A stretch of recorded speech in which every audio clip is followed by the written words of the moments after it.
Hi, this is Alcam. Welcome back to my channel. Some interesting subject has came up for tonight involving the Long Island Railroad, one of its unions, and something I mentioned before in the past, drug testing. As I may have told you in the past, there was an incident on New York City Transit side of the NTA where a employee who was also a member of the union tested positive for cocaine. Sounds similar to today's story. They had fired the person, but then they found out later the drug test had been tampered with. We're not saying this is a case that's happening, this situation, but to show you this is not the first time the NTA has done this dance. So we're not sure what is going on over there, but as a result, I have to take anything from the NTA with a grain of salt. As you may know, the employee who's supposed to have tested positive for cocaine just came out of open heart surgery. So how is it possible he has cocaine in his system? That's why our drug testing is done by a private company and no longer by the authority. By the way, the drug testing company for New York City Transit is not the same one that does it for Long Island Railroad. So let's get on to the story. There was an electrician, IBEU 589, working for Long Island Railroad. He has a heart condition. Back in December, for some reason, he came back positive for marijuana. The person never had any issues with it. Was a little bit surprised. He's been suspended for 6 months. Efforts to try to get his job back has been fruitless and agonizing.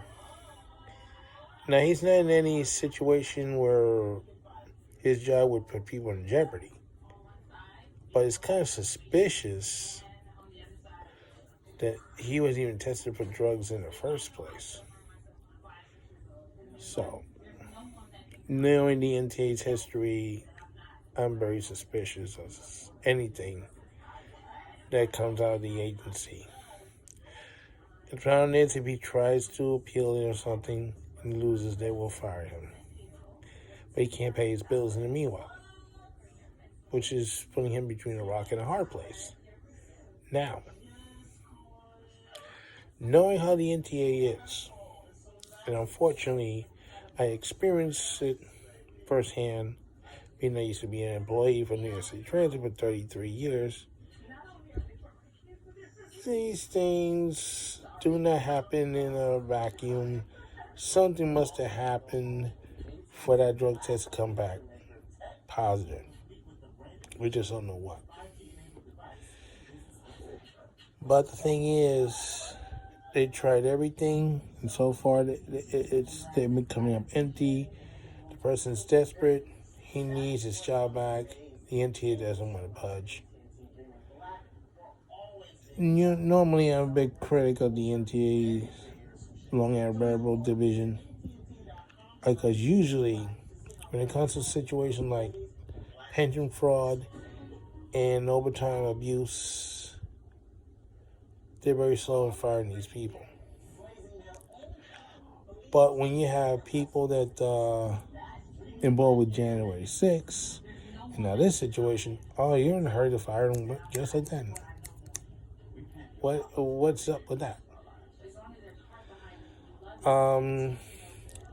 It's getting to the point that the union's thinking about a job action against the Long Island Railroad, and they had not gone on any kind of work stoppage since 2001.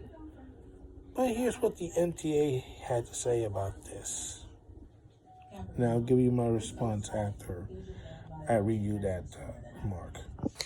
The NTA called the threat reckless. Any discussion of illegal work stoppage is irresponsible, inflammatory, and is disservice to Long Island Railroad riders who rely on the service to get jobs, doctors, and whatever else needs to go. The agency said such a reckless walkout occurred in violation of the law. The MTA should take the strongest measures possible to end the disruption and minimize any impact on riders. End quote.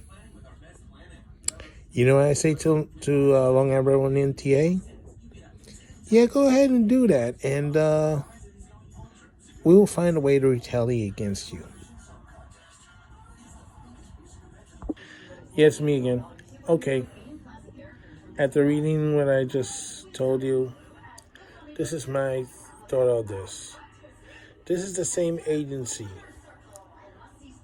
under New York City Transit allowed 130 people, 30 people that died from the virus because they wouldn't protect them with a mask. They wouldn't give them a mask and order people not to wear the mask, and they forced them to take off the mask. So now they're concerned about the ridership.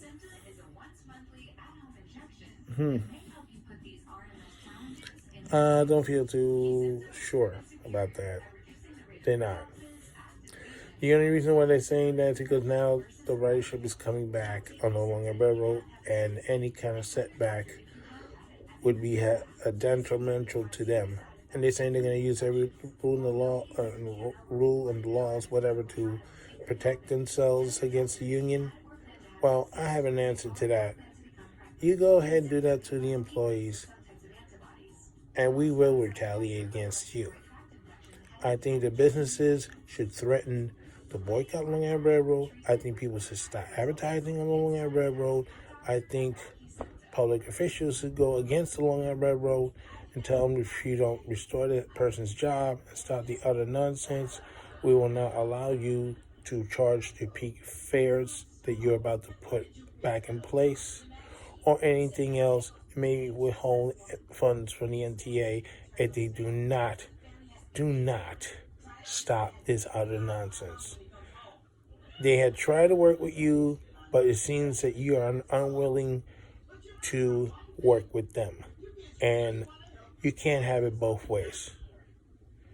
I mean, firing an employee for January 6th is one thing. This is not the case. Even though he submitted proof later that his drug test, a second drug test came back clear, the NTA is not budging. I'm no longer railroad. And I think it is time to put this other nonsense railroad in its place. If management is not willing to do the right thing, the government and the public should step in and force them to. This is Alcan saying so long for now, and don't forget to stop. I think an economic boycott on the Long Island Railroad will fix this right away.